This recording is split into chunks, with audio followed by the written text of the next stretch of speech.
ఈ కుంభకోణం ఏదైతే ఉందో దీంట్లో జబర్దస్త్ నటి రితు చౌదరి తన భార్య అని కూడా చెప్పుకుంటూ ఇది ఒక ఆరోపణలు చేసిన అంటే దీనికి రితు చౌదరికి ఏమైనా సంబంధం ఉందంటారా? ఎస్, ఖచ్చితంగా రీతు చౌదరికి సంబంధించి దీనిలో సంబంధం ఉంది అనేది కూడా ఆడియో ఎవిడెన్స్ల ద్వారా మనకు తెలుస్తుంది, డాక్యుమెంట్ ఎవిడెన్స్ల ద్వారా కూడా క్లియర్ కనబడుతుంది. ఎందుకంటే శ్రీకాంత్కి సంబంధించి గతంలో మొదటి వివాహం అయింది. మొదటి వివాహానికి సంబంధించి మొదటి భార్యకి విడాకులు ఇచ్చేందుకు కోర్టును కూడా ఆశ్రయించారు. అయితే కోర్టులో కేసు ఇంకా పూర్తి కాని పరిస్థితి కనబడుతుంది. తర్వాత రీతు చౌదరి పరిచయం అవటం, రీతు చౌదరిని పెళ్లి చేసుకుంటాం, ఈ ఎపిసోడ్ అంతా నడిచింది.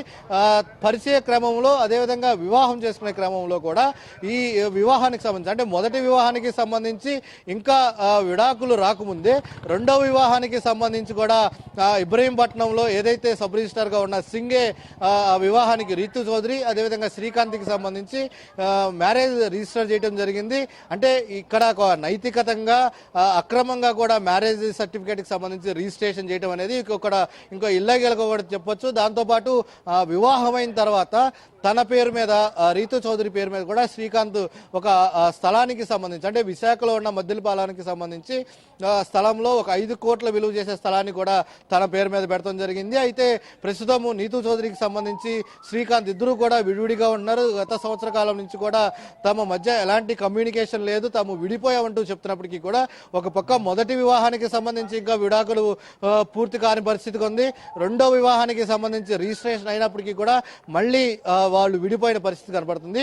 ఏదైనప్పటికీ కూడా ఇటు రీతు చౌదరి పేరు మీద కూడా ఆస్తులు ఉన్నాయి. దానికి సంబంధించి కూడా ఎవిడెన్స్ డాక్యుమెంట్ క్లియర్ గా మనం రాజు స్క్రీన్ మీద అయితే చూపిస్తున్నాము. పూర్తి స్థాయిలో భూదమ్మాకి భూ కుంభకోణానికి సంబంధించి ఏ రకంగా జరిగింది, గత ప్రభుత్వ హయాంలో అధికారాన్ని అడ్డుపెట్టుకుని ఏ రకంగా శ్రీకాంత్ అదేవిధంగా సబ్ రిజిస్టర్ సింగ్ దాంతోపాటు ఆడిట్ రిజిస్టర్ గా ఉన్న రామారావు వీళ్ళ ముగ్గురు కూడా చాలా కీలకంగా వ్యవహరించారు ఈ భూ కబ్జాలు భూ అక్రమ రిజిస్ట్రేషన్ల వ్యవహారంలో. పూర్తి స్థాయిలో ఈ రోజు రాజ్ న్యూస్ దాన్ని బయటికి ప్రజలకి తెలిపే ప్రయత్నం అయితే చేసిన పరిస్థితి. రైట్ శ్రీకాంత్, క్రాంతి, ఇంత పెద్ద కుంభకోణం బయటపడింది కదా, మరి బాధితులు ఎవరైనా అంటే దీన్ని ఆధారంగా చేసుకుని బాధితులు ఎవరైనా బయటకు వచ్చే అవకాశం ఉందా? ఇప్పటి వరకు ఎవరైనా బయటకు వచ్చిన సందర్భం ఏమైనా కనిపిస్తుందా? ఖచ్చితంగా ఇప్పటికే అనేక మంది బాధితులు కూటమి ప్రభుత్వం వచ్చిన తర్వాత ఎక్కువ ఫిర్యాదులు భూ కబ్జాలపైనే. గత ప్రభుత్వ హయాంలో ఏదైతే కొంతమంది పెద్దలు అక్రమంగా తమ భూమిని లాక్కున్నారు అంటూ కూడా అనేకమైన ఫిర్యాదులు వచ్చిన అటు కూటమి ప్రభుత్వానికి వచ్చిన ఫిర్యాదుల్లో దాదాపు 80% ఈ ల్యాండ్కి సంబంధించిన భూ దందాలపైనే వచ్చాయంటూ కూడా సాక్షాత్తు ముఖ్యమంత్రి చంద్రబాబు అదేవిధంగా పవన్ కళ్యాణ్ కూడా ఉప ముఖ్యమంత్రి పవన్ కళ్యాణ్ కూడా స్పష్టం చేసిన నేపథ్యంలో తాజాగా ఇప్పుడు కడప భూదందా సజ్జలకు సంబంధించిన కుటుంబ సభ్యులకు సంబంధించిన కడపలో అటవీ శాఖ భూమికి సంబంధించిన కబ్జా వ్యవహారం 2 రోజులు గడవకు ముందే మళ్ళీ ఇప్పుడు తాజాగా దాదాపు 600 కోట్ల విలువ చేసే భూమిని తన బినామీ పేర్ల మీద ఏ రకంగా అక్రమంగా రిజిస్టర్ చేయించుకున్నారు.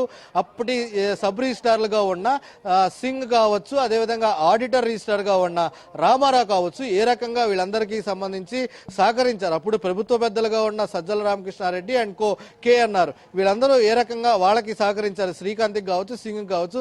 ఆ డబ్బులు ట్రాన్సాక్షన్ కూడా ఏ రకంగా మారాయి అవన్నీ కూడా క్లియర్ గా ఆడియో రూపంలో వాళ్ళిద్దరూ మాట్లాడుకున్న సంభాషణలన్నీ కూడా మనం స్క్రీన్ మీద చూపించే ప్రయత్నం అయితే చేస్తున్నాం. దాంతోపాటు ఇప్పటికే అనేక ఫిర్యాదులు ఈ కబ్జాలకి సంబంధించి తమ భూమిని లాక్కున్నారు అదేవిధంగా ప్రభుత్వ భూమికి సంబంధించి అన్యాక్రాంతంగా కలుపుకున్నారనే అంశాలకి సంబంధించి కూడా ఇప్పటికే పెద్ద ఎత్తున ప్రభుత్వానికి కూడా ఫిర్యాదులు వచ్చినాయి. దానికి సంబంధించి కూడా ఇప్పటికే దర్యాప్తు అయితే కొనసాగుతుంది. అదేవిధంగా సబ్ రిజిస్టర్ సింగ్ కి సంబంధించి ప్రస్తుతము అధికారుల ఆధీనంలో ఉన్న నేపథ్యంలో అధికారులు కూడా సబ్ రిజిస్టర్ సింగ్ కి సంబంధించి విచారిస్తున్నట్టు కూడా కొంతమేర మనకి సమాచారం అందుంది.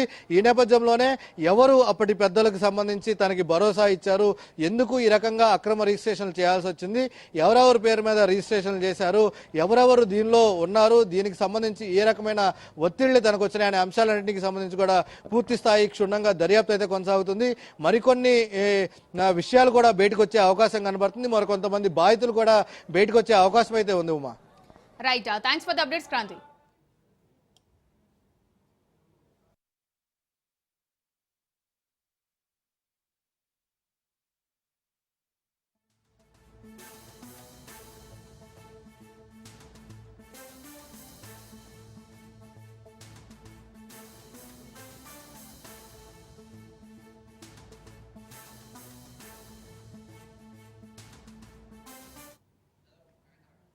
జగన్ సీమానాలో జరిగిన భారీ భూకుంభకోణం వెలుగులోకి వచ్చింది. ఏకంగా 600 కోట్ల రూపాయల భూకుంభకోణం వెలుగులోకి వచ్చింది. ఇందులో జగన్ హయాంలో ప్రభుత్వ